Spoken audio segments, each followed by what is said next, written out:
everybody. Welcome back to another episode of the UWF Fury Cast. I am the king of all wrestling media, Gene Jackson, and I'm joined, as always, by my co-host, Bob Anderson. And I want to hit you with something right here at the top because I got a little bit of intel from some people who say that you may not be who you say you are. You may not actually be Bob Anderson, but there's speculation that you may be yet another nephew of I-van Koloff. Look at this right here. There's a picture of you holding the heavyweight championship right there. Look at that family resemblance. Anything you want to tell us? Anything you can tell us? Or are you sworn to secrecy due to, Oh, God. There it is. There's that sickle arm right there. So, people be kind in your reviews because we will send Comrade Anderson after you. Just because my head's as big as Boris Zhukov's doesn't make me Russian. Well, in fairness, though, you are every bit as Russian as I-van or Nikita Koloff, so there is that. Or Boris Zhukov. Holy cow. I seen him at WrestleCade a few years ago, and he had grown his hair out, and he was in overalls. Like, he looked like the lost member of Hillbilly Jim's. So I was like, dang, you talk about switching gimmicks. But that dude did have the biggest cranium in the history of wrestling. Like, Hillbilly cousin Zhukov.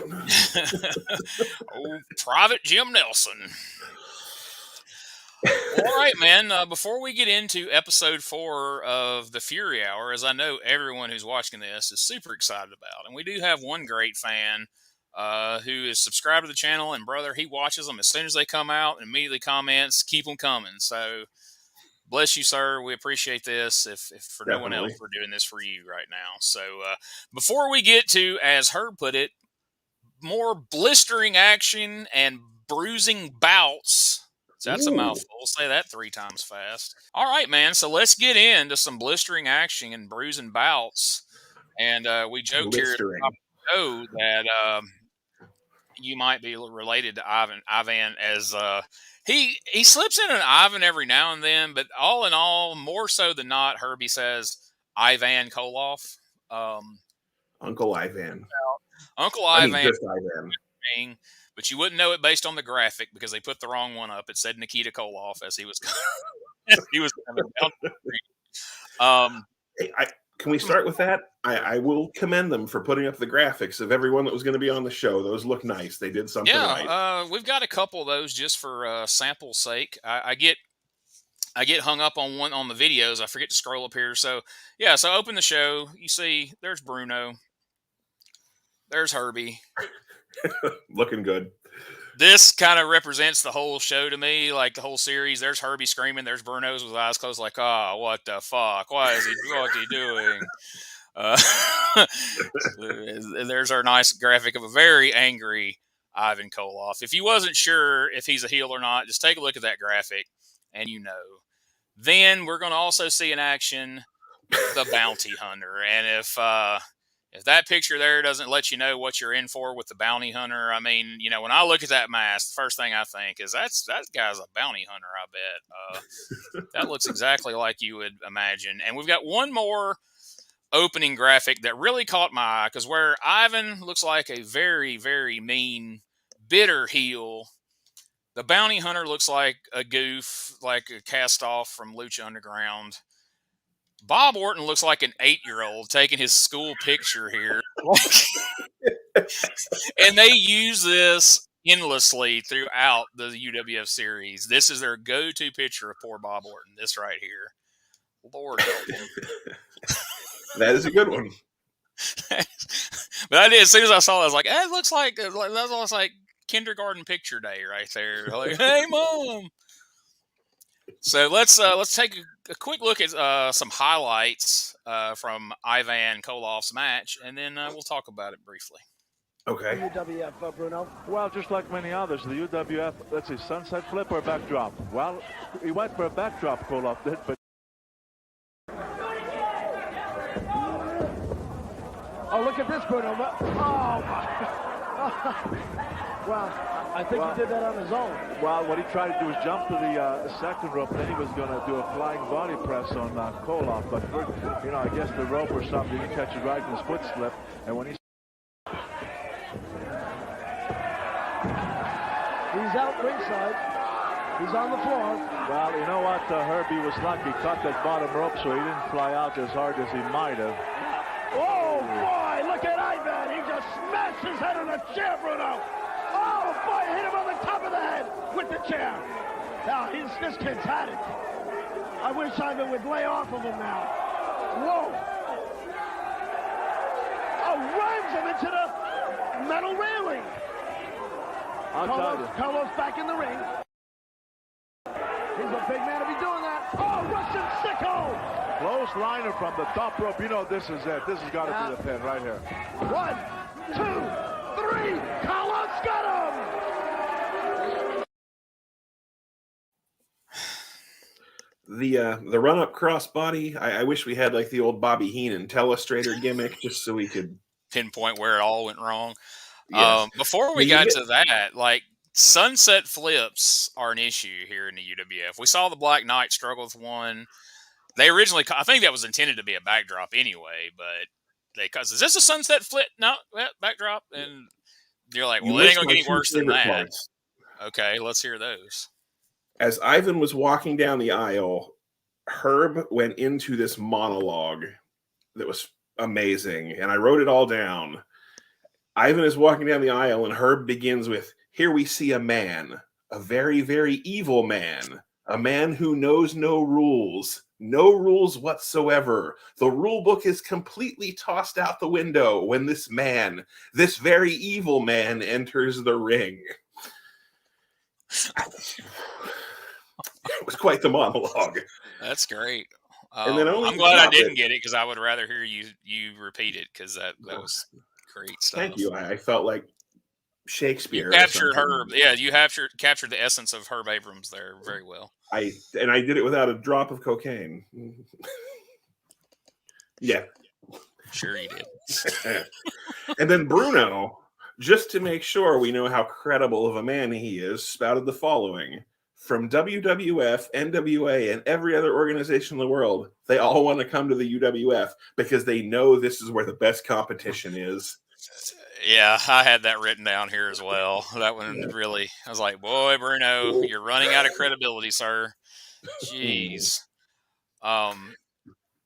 So the cocaine is starting to kick in as Herb is starting to ramp up the enthusiasm. I mean, you would have thought we were witnessing a murder out on the floor as he's ramming the guy into the rail and hitting him in some. Oh my God, Bruno!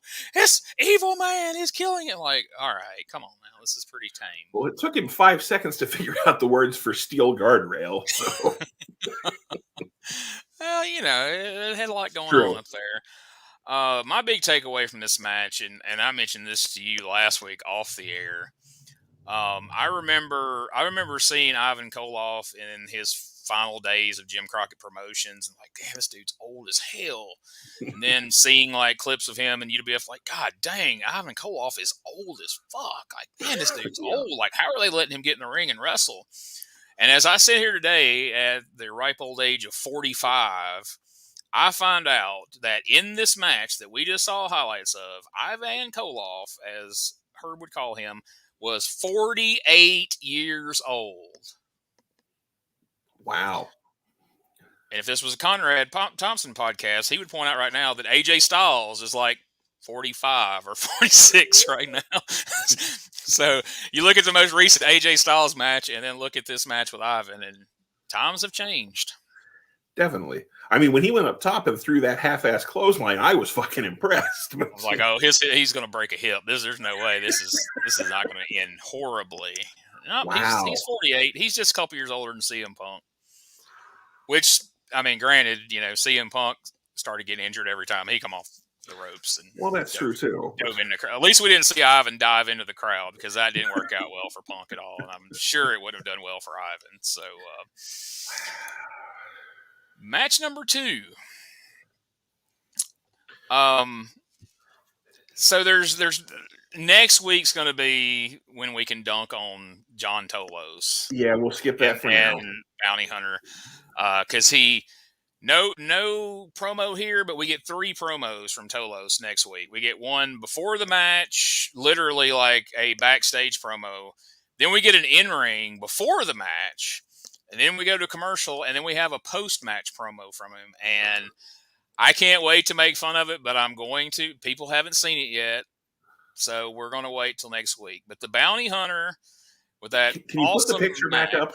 Yes, and no, I don't have. Oh, yeah, I do have. You had the promo picture of the Bounty Hunter. Yeah, I do have the promo picture. We'll put this up first. There you go. My note was, this mask looks like what would have happened if Hogan had been an executioner instead of a machine. It's Executioner number 1, Executioner number 2, and Hulk Executioner. Precisely. We're going to execute you tonight, brother. Brothers. And then the Bounty Hunter came out to I Fought the Law, and the Law won, which makes no sense whatsoever. I was going to point that out. I put came out to I Fought the Law, and the Law won. So he's a shitty bounty hunter, clearly. Exactly. His bounty hunting skills are as shitty as the mask he's wearing. At least he's not throwing spitballs anymore. With those color scheme and I-van probably needing some help, they didn't make him a Russian assassin of some description. That's a good point. But, missed opportunity there because, since Dan Spivey was off in the villa somewhere, Tolos needed somebody to manage. But again, we'll get to that next week. Right. I apparently do have spitball. Quick highlight here. I guess I got them out of order or something. So hold on. Here's a quick highlight of the Bounty Hunter. 6'10". Someone that would equal and balance off here. It seems to me this kid has really got his work cut out for him. Hey, but how about that for agility? Yeah, he's a very agile big man. Sure, it's time to give him some more. Punish him before you beat him. Oh, boy! Well, Nelly, that was something. Boy, scooped him up and really slammed him down, and here's a big splash. It's all over for him. 3, that's it. Here comes Tolos. Here comes Tolos. The Bounty Hunter. Hey guys, this is Wolfie D from PG-13. Check out my podcast, Live and in Color with Wolfie D, every Monday at noon. We're talking Memphis, we're talking ECW, WCW, WWF, everywhere that I've been. We even have some great guests, some Hall of Famers on the show with us. Every Monday at noon, Live and in Color with Wolfie D. So the guy hits a decent running power slam and a decent looking spine buster, and then finishes him with a shit big splash. Well, okay. First, before all that, though, he hit a drop kick that would just make Jim Brunzell hang himself, or Brad Armstrong OD 20 years sooner than he did. Where was it on the Eric Watts scale? No, but yeah, like a guy who's relatively skinny doing a splash, which Herb would later dub the Bounty Splash. Because, yeah.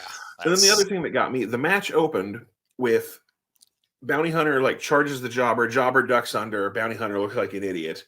Bounty Hunter charges the jobber again, jobber ducks under, Bounty Hunter looks like an idiot. They go for it the third time, Tolos trips him. So Bounty Hunter needed his fucking 80-year-old manager to outsmart the jobber. So good way to get the character over right out of the gate. Well, if fans want a little insight on why this character seemed to have no idea how to get over, for those of you watching right now and you're going, man, who is the Bounty Hunter? I feel like I've seen him before. Well, that's because you have. Do you want to have the joy of informing everyone of who the Bounty Hunter is? Well, he spits a lot. We learned that last week, folks. That's right. The Bounty Hunter is none other than Spitball Patterson. Kayfabe. But don't tell anybody. Yeah. He's going to have a good long run as a big-time heel here in UWF. So we don't just keep that under your hat. But, if you're going to take the time to watch this, we like to inform as we entertain. So want to let and then you there's the big finish where Tolos shit cans the jobber out of the ring, who immediately stands up and walks to the back. It's like, hey, I didn't agree to sell for Grandpa over here, okay? This motherfucker that looks like John Saxon from the freaking 70s. Like, I don't know if people know that obscure actor, but Google him. He looks exactly like John Tolos for what it's worth. And if you don't know, there's a good shot right there of John Tolos, the Golden Greek, John Tolos. Now, here's a little aside that we can discuss quickly here. Now, you watch the UWF and you think, okay, well, these guys are on here because nobody else, John Tolos hasn't been relevant since the 60s and 70s. But a lot of people coming out of UWF, a lot of people got jobs. John Tolos eventually went to the WWF as coach and managed Mr. Perfect for a time. Once Bobby Heenan stepped into the commentary booth full time and quit managing, John Tolos was briefly the manager of Mr. Perfect. Billy Jack Haynes would go on to WCW as Black Blood, the French. The French bounty hunter. Well, he didn't bounty hunt. He ran the guillotine. What do you call that? The French executioner. Much like our friend the bounty hunter's mask there. Paul Orndorff would go back to WCW and have another decent run there. Nikita Koloff would end up back in WCW. Dr. Death, of course, went on to have huge stardom in Japan while this was happening, but also was in and out of WCW, went to WWF, knocked out by Bart Gunn. It's a wash. Spivey went back to WCW in Japan. Yeah, went on to be Waylon Mercy. So there was that. Captain Lou Albano went on to be Super Mario on a stupid kids show. So, and well, there's another guy who would go on to be Ludwig Borga, but we'll get to him in due time. You're like, this has got to be the shittiest gimmick this guy ever did. No, there's more to come. But anyway, we've seen Uncle I-van, so of course, who would we expect to see next? Nephew. I always wondered what the hell he was saying. I was glad when Tony Schiavone eventually discussed that on his podcast, and he asked. They had Nikita on one day, and he asked him, "He's like, what the hell is that a Russian word? Like, what does shatoita mean?" And Nikita's like, it doesn't mean anything. I used to say that all the time. I was like, okay, that's almost as bad as he spits a lot, but not quite. But so let's see a few. I mean, this match is mostly. There's not much more to this match than this minute and a half of highlights. So let's take a look at the Russian Nightmare, Nikita Koloff in action, rocking the flat top as he did at this time. Pretty good, but look at Nikita Koloff. Here comes a Bill. Boom, right across the ring. Nikita Koloff! Come on, he says. Kick to the midsection. Whoa, what an elbow smash, Bruno. Look, did you see that? He caught him solid, no question about it. Let's see, he's setting up for what? The buckle here. Terrific buckle, and... Oh, boy!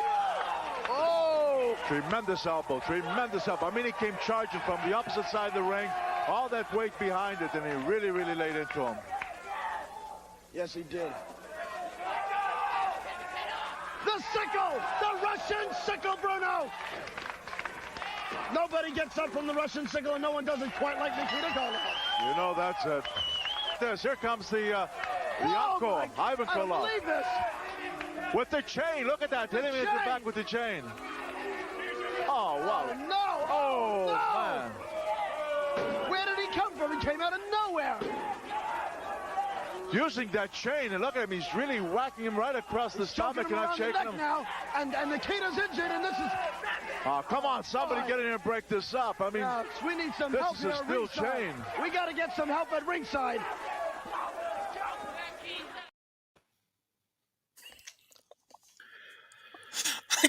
I got to be honest, I wanted to show, him doing a few things in the ring and doing the sickle and Ivan attacking him, but mostly I just wanted to hear Herb go, Nikita Koloff! Like, what the hell was that? Was that supposed to sound Russian? Was that like? You missed my favorite part of the match. Fucking after last week where Herb shit on Ricky Ataki for 15 straight minutes, earlier in the match, he's like, Ricky Ataki is no slouch. And I was like, what? Yeah, I don't know if the Asian Defamation League got a hold of him or what, but like he completely changed his tune after last week on Ricky Ataki. I started to play that, but everything going on at the time was so boring. I was like, Bob will point that out, I'm pretty sure. So I love Nikita. I always did, but I don't know. I just could never. The flat top was never right to me. No, that felt weird. And then later on, he's in a promo and he's wearing a shirt of him ball headed, but he's got the flat top. But right? he never looked nearly as intimidating with the flat top. No. I like when he shoots Ricky Ataki into the corner and Bruno's like, "Oh, that was a good buckle right there." Okay. Or when Nikita made him look like a dumbass, he hooks him for what you think is going to be a huge hip toss. He goes, "Oh, here comes a Beal all the way across the ring." Doop, just right in front of him right there. Bruno's going to wait till shit happens before he comments moving forward. But I will say this was about the first time they did a proper length squash match in UWF. Yes. Because when I was watching this, like if Nikita has like a 7-minute match with Ricky Ataki, I'm fixing to throw something at my television. And yeah, you're right though. That was a proper amount of time for a squash match, especially considering it's Nikita Koloff.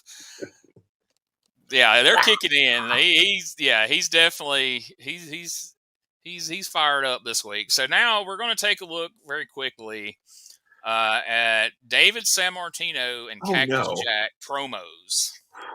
Fuck. Yeah. David Sammartino! You're looking at a man that throughout the last 12 years has faced some of the toughest men in the world. So you can see it was a great opportunity for David Sammartino to throw my name in the hat. Because when the UWF threw the red carpet out, it attracted some of the toughest men in the world. And that's why I'm proud to be in the UWF. And all I have to say is maybe I'm not 280, 300 pounds, but I have 300 pounds of heart and guts that I'll unleash on anybody in the UWF. So you want to get in touch with Cactus Jack? That's exactly what the Universal Wrestling Federation did. They went bang, bang, bang on my door, baby. And Cactus Jack opened up and let them in. And that's exactly what they did. They let me into the best wrestling group going today. And I'm not going to let them down. I know why they got in touch with me. Because I can hurt, I can maim, and I can make them like it. Universal Wrestling Federation, Cactus Jack. 2 names, not to forget. Not a stellar Mick Foley promo, but when you play it right after the David Sammartino one, you're like, all right, it's passable. I mean, at least he quoted Love Shack, I guess. My favorite thing about the Sammartino one was he didn't say they rolled out the red carpet. He said they threw out the red carpet. And I'm like, well, look at this roster. I would throw it out too. You're not going to need it. Like, burn the red carpet. I like the part where he has 300 pounds of hearts and guts. I mean, with as much steroids as he probably did in WWF, maybe.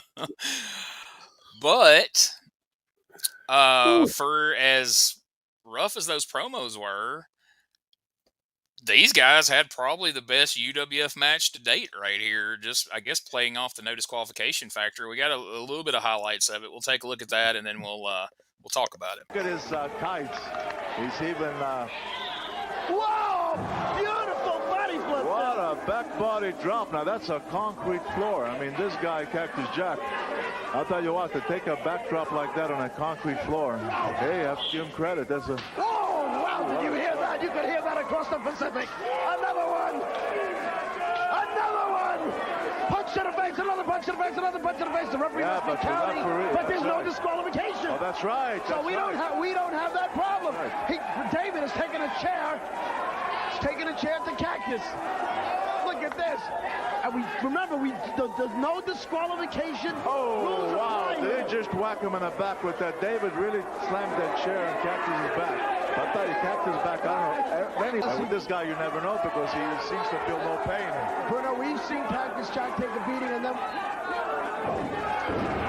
Hey, wait a minute. No, he's got something in his hands. He absolutely has something in his hands. He's got his legs on the ropes. Wait a minute! The referee did not see that. The referee did not see that. The referee didn't see it. No. The referee didn't see it. The referee. Can we take that in 2 sections? Yeah. Okay. Start at the beginning. That backdrop to the floor was fucking disgusting, first of all. Yeah. But I want to talk about David's chops and his punches. They looked great. And I never thought I would say that about anything David Sammartino ever did. So my question to you, Gene, is he good at that, or is he just stiff as fuck? I'm going to say he's probably stiff as fuck, because I've seen more than my share of David Sammartino matches, and I've never, ever once thought, man, his punches look good, only when he's wrestling Foley. So I'm guessing Foley just told him beforehand, like, hey, lay him in, make it look good. I'm assuming. I don't know. But they were there. I mean, if they were working punches, they were tremendous working punches. But I doubt it. I seriously doubt it. That's because they're a lot like Lawler's got some of the best working punches I've ever seen, and those look as good as his, and I can't think that he's as good as those. So my thought was stiff too, but I wanted to ask. This is a weird, but I've been taking notice of the music lately.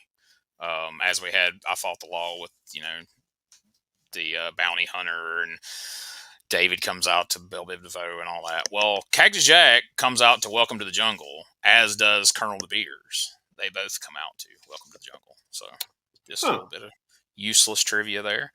But yeah, I mean, they started out hot, and it was a pretty good match. Probably the best match I've seen David Sammartino have in his career. I did find it fun that, yes, we finally got a clear-cut winner when two, non-jobbers were wrestling. But, of course, we had to not only hit him with a foreign object, but also put our feet on the ropes to get the win. But, hey, it's no DQ. That was my favorite part of that, was Bruno spent the whole match not seeming to understand that it was no DQ. And then we get to the end, and Herb apparently forgot, even after telling Bruno the whole match it was no DQ, Herb completely fucking forgot, because it didn't matter that he hit him with a foreign object. It didn't matter that he had his feet on the ropes. It was fucking no DQ. And then you were talking about, we finally got a clean finish. But when they finally put someone over, I don't think they meant to do it. They meant that it was supposed to be dirty. But it was a fucking no DQ match. Yeah, when you make it a no DQ, it's no longer dirty. I mean, if you wanted him to get heat from winning that way, then it should have been a regular match, and he doesn't behind the refs back. But that wouldn't matter, because these goddamn refs let people do whatever they want to anyway. I mean, so only in the UWF are you supposed to get heat for winning a fucking no DQ match by fucking using a foreign object. I mean, you get heat because you actually won. Like, hey, wait a minute, you only pin jobbers here, you son of a bitch. What do you think you're doing? That's Bruno's kid. You don't pin him. But so that was our one of our first wins for someone. I can't say clean, but definitive win for somebody without going to a time limit draw or a double DQ or double count out or any other horse shit we've been seeing. And I think we can safely say that Cactus and David now hold the number 1 and 2 matches in UWF history. Which I never thought I'd say. I mean, I guess we're going to attribute most of that to Cactus, obviously. But I'm shocked. Anybody could drag David Sammartino to 1 good match, but 2? Holy cow. I mean, they need to give Foley another Hall of Fame ring. Like, here, just take this one with you, too, because you pulled off a minor miracle. This is Wrestling Nostalgia, the podcast that dives into wrestling history. Hey, wrestling fans, I'm Dave Dynasty, and if you enjoy podcasts that are knowledgeable and history-driven, then Wrestling Nostalgia is for you. With great guests and fun interviews, there are over 200 episodes in our archives. We chat with several first-time guests and often cover topics not discussed on other podcasts. Look up Wrestling Nostalgia on your favorite podcast platform and visit all of our links at linktree/wrestlepod. That is linktr.ee/RASSLEPOD. And remember, Wherever you go, whatever you do, be good, be safe, and keep on growing.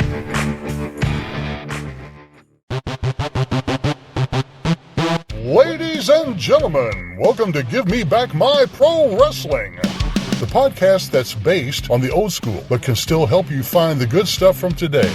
Jimmy Street and the Plastic Sheik, Jared, are the undisputed tag team champions of the wrestling podcast world. From thought-provoking topics to superstar interviews to action figure expertise. This team does it all, and all they ask is, give me back my pro wrestling!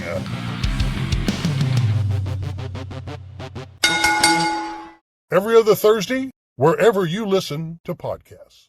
Next, we had some promos from Uncle I-van and Nephew Nikita. There was really nothing... Nikita Koloff! It's almost like he's mocking Ricky Ataki, but he's saying Nikita Koloff. Like, maybe up here he is, because he's getting his shot in anyway. There's really nothing. I mean, Ivan's just an old school heel promo. Oh, you forget the old country ways and all that horse shit. The only thing that really stuck out to me from Nikita's promo was like, mini tough competition in the UWF and something about we wrestle and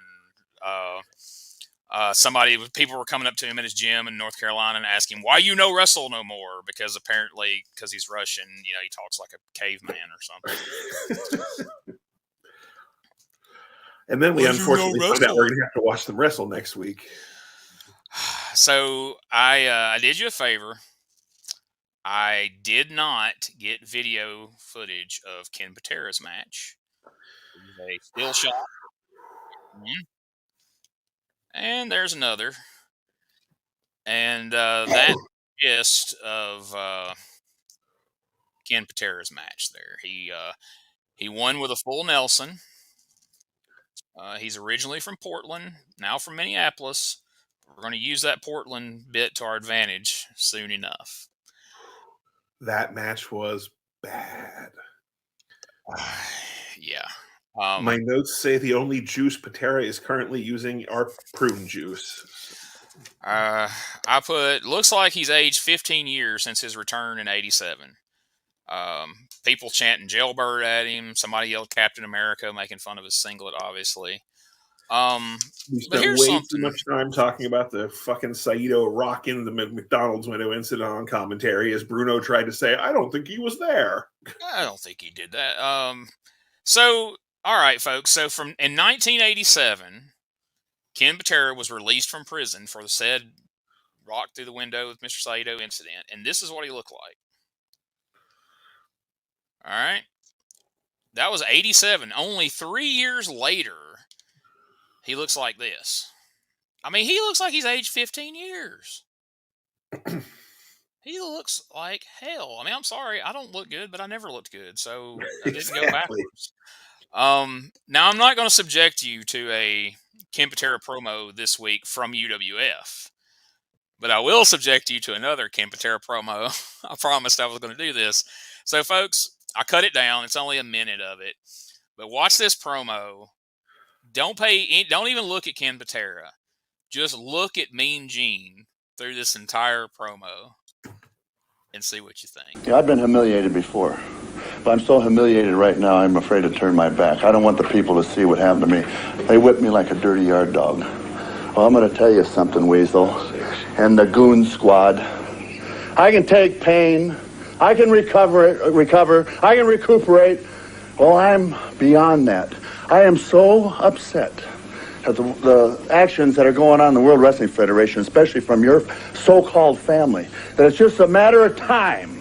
Like I said before, and I said it to you, Mean Gene, I've said it to everybody, it's just a matter of time when Ken Patera gets in full gear and runs the World Wrestling Federation, or rids the World Wrestling Federation of the likes of you, Weasel, and King Kong Bundy, Race, Hercules, Orndorff, all of you. You're all going to go down one by one, and I'm going to make sure of that. For the whipping that you gave me, whip me like a red-headed stepson, I'm sick and tired of that type of treatment. And when I get ready, when I'm in full gear, Heenan, Weasel, whatever you guys want to do, just bring it on, because I'm not going in. When he says redheaded stepson, Okerlund almost loses it. That is one of my favorite things ever. I love Mean Gene. And once I seen a couple of these where it was really obvious, I started watching him in some of those old promos. And he did that quite a bit. But he kept acting like he was looking at the strap marks on his back, but he was really just turning his head around enough so you couldn't see him freaking laughing on the camera. Wow. He'd be like a redheaded stepson. As a redhead, I'm offended. I wondered if he might have take offense to that there. Wow.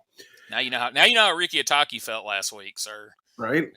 We still need to talk about that Captain's Corner with Patera. I'm thanking God you're not showing it because it was fucking terrible. But they literally, this whole thing was them talking about his feud with San Martino from fucking 1980. Who's that supposed to get over? Yeah, you're talking about your feud with the color commentator, and he's yesterday's garbage, as he put it. And then he started talking about him firing Albano as his manager. So yeah, they like turn. That's another weird That's the weird thing about these Captain Lou fucking interviews is like it doesn't follow any of the rules of a promo or being a decent interviewer because like he'll make it about him. He starts out putting him over, and then he gets adversarial with them halfway through, and then at the end he tries to bring it back around and be their friend again, and it just sucks. Like, are we trying to get Captain Lou over here? What are we doing? Like, are you going to wrestle Captain Lou eventually? Because if not, there was no need to have him square off with Orton and Patera, and I mean, like every week this is what we're going to do. Yeah, so Patera's now feuding with the color commentator and the guy that hosts the fucking interview show. Yeah, we'll let Captain Lou be the ref, and he can wrestle Bruno apparently. Yeah. And then and no matter who he wrestles, it's going to be the boringest freaking match of all time. Like, maybe Patera and De Beers can team up against the referee, the color commentator, and the fucking interview guy. I mean, oh God, don't speak that into happening, please, dear God. Let me see here. Up next was the Billy Jack Haynes promo where a minor miracle happened. Yeah, and I didn't. Oh yeah, no, I do have it. I'm sorry. I stand corrected. We have a Billy Jack Haynes promo and an even better promo. I'm not going to spoil who it is, but check this out. Within wrestling, if you don't believe me, take a look at this. I'm not the prettiest sight in the world, but I do go in that ring for one thing in the UWF, to fight and kick some. Yes, you know who I am. I don't need no introductions. I don't have to tell my name all over again. And I don't have to tell you how bad I am or how vicious I am. Because when you come to see me wrestle with the UWF, in 1 second, you know where I come from and where I'm going. Because I challenge anybody, anywhere, anytime, in what kind of match you ever want. Because I am climbing to the top in everybody's and over everybody. So be there. I'll be back. I don't have to tell you how bad I am. This stupid ass helmet on my head tells you exactly how bad I am. First of all, I meant to mention this in the last set of interviews. I got sidetracked. But did you notice that freaking music in the background? I feel like I'm playing Double Dragon or something. Like shit. Well, first of all, we have to start with the fact that Billy Jack is so angry he doesn't love the little kids anymore. No, he ain't got time to love little kids, but he still can't count for shit because he's here to do one thing. That's to fight and kick some bird. And then he smirks afterwards like, I wasn't supposed to say that. I said swear. And then the Viking hit the TV. And for the first time since we started this, my wife looked up and fucking busted out laughing. And couldn't stop because that helmet is the shits. Oh my God, that is the dumbest looking thing.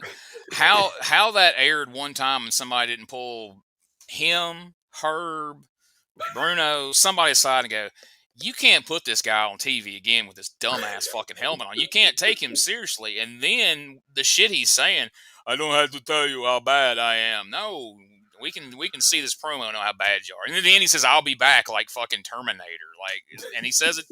That's his catchphrase apparently because spoiler, he says it again eventually. But so would Nord have already been doing Berserker at this point or not? 1990, no. Nord wouldn't be Berserker until 91? 91 into 92. Because I know he's in the 92 Royal Rumble.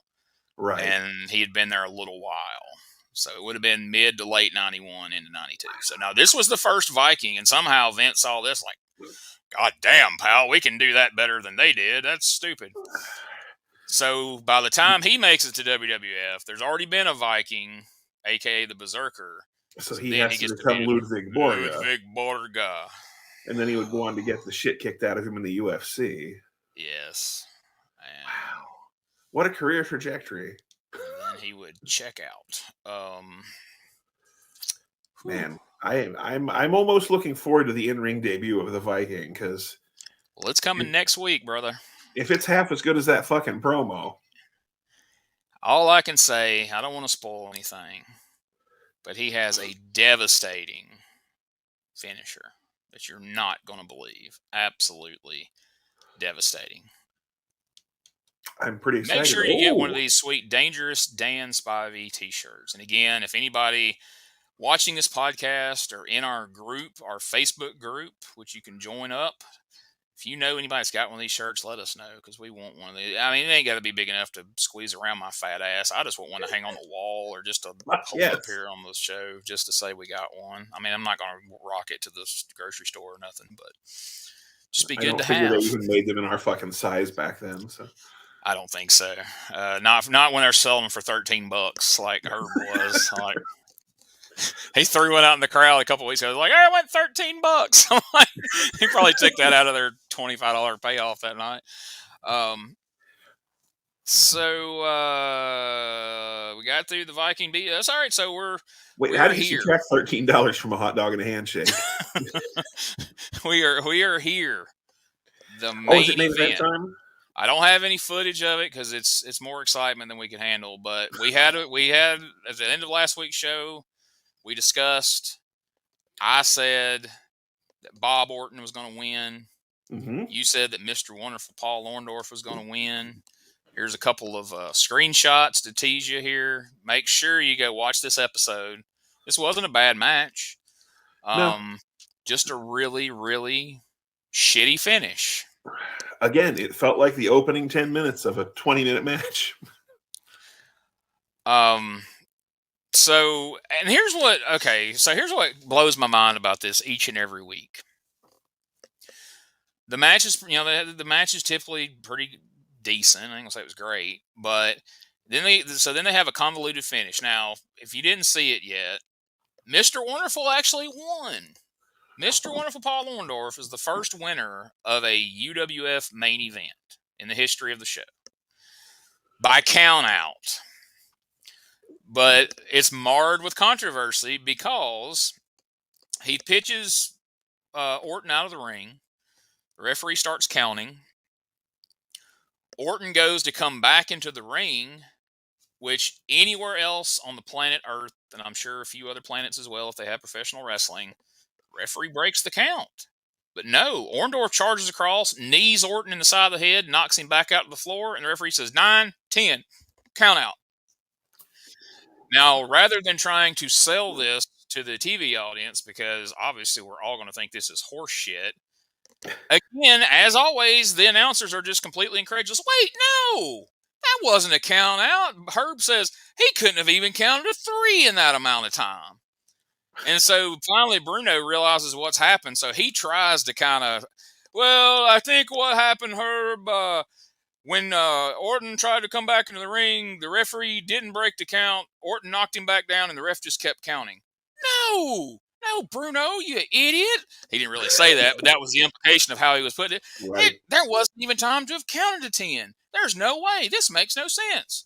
So you're like, okay, well, this is horse shit, and the announcers of their own show agree. And then Orton gets on the mic, and he's like, I'm going to paraphrase. I don't remember exactly what he said, but more or less he said, that was bullshit, and referee, that was bullshit, and I'm going to appeal to, and then he blanks out some, the committee, the UWF committee, I'm going to appeal to them, and this was bullshit, and thus ends another disappointing main event on UWF Fury Hour. But next week, Next week, we're going to turn it around, buddy. There's no way this match is going to be disappointing. There's no way we're not going to have a clear-cut winner. Because next week, somebody is going to get their freaking head taken off with a Russian sickle. It's either going to be Uncle I-van's Russian sickle or nephew Nikita Koloff's Russian sickle, as Herbie would say. Who you got? Well, you showed the picture earlier in the show, and although I am absolutely not a Russian spy doing this podcast with you, I'm going to pick my uncle. I'm going to pick I-van Koloff. Fair enough.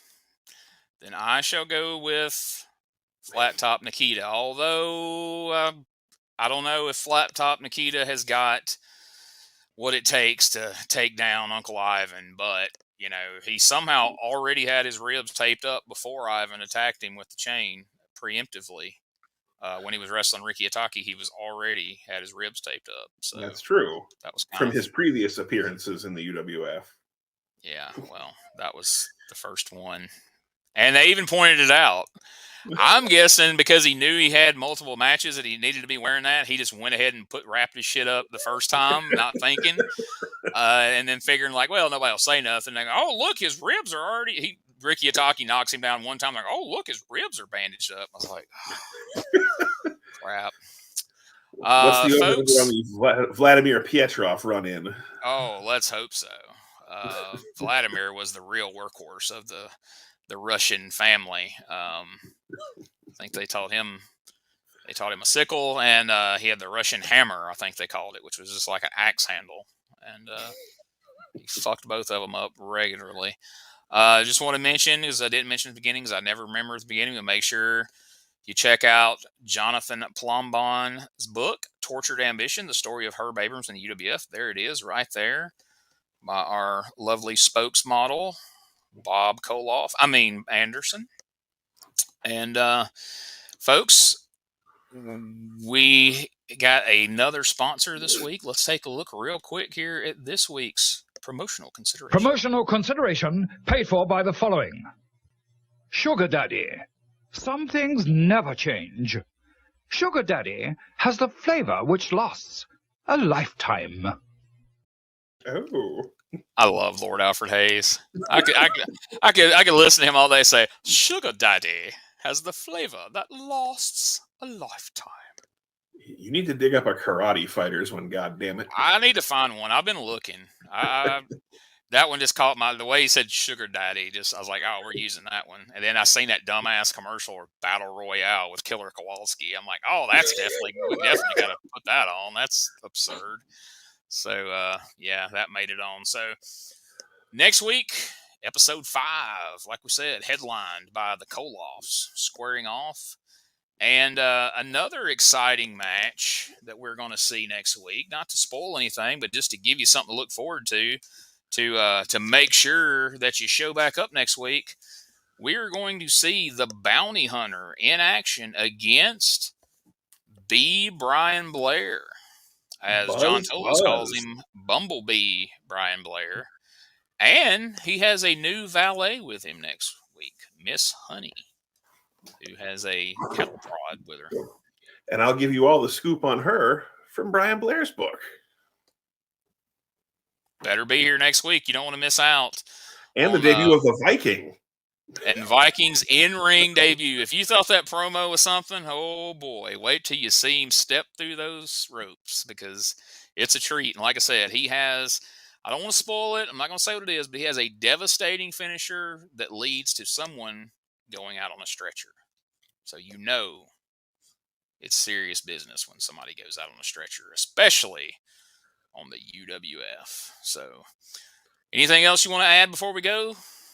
I just was hoping one more time you could tell us who Uncle Ivan's wrestling next week. Next week, he will be taking on the winner of the match, Nikita Koloff! See you next week. Hey, folks, before we get out of here, I'd just like to take a moment to tell you we appreciate you checking out the podcast. And if you would, do us a favor, subscribe, rate, and review the podcast wherever you're listening to this right now, wherever you're watching it. If you'll just take a moment to either subscribe, to rate, and review, let us know what you think. We hope you're liking it. But even if you're not, let us know what you would like to see changed, and we will take that in consideration as we move forward. So we really appreciate any feedback we can get. Also, we just want to say how proud we are to be a part of the WrestleCopia brand of wrestling podcast. Ray Russell brings you something for everyone over at WrestleCopia.com. Check out all the great wrestling podcasts available over there right now. And for all things related to the Retro Wrestling Review podcast, you can go to USWApodcast.com and you can find links to everything we have there, our Facebook, our Twitter/X, our TikTok, our Instagram, our merch store. That's right. We've got shirts, we've got hats, we've got phone cases, we've got all kinds of great stuff. And it's all right there at our store. And you can find a link to it at USWApodcast.com. There's a link to the YouTube channel we're associated with, the Retro Wrestling Archive. You can find all that there.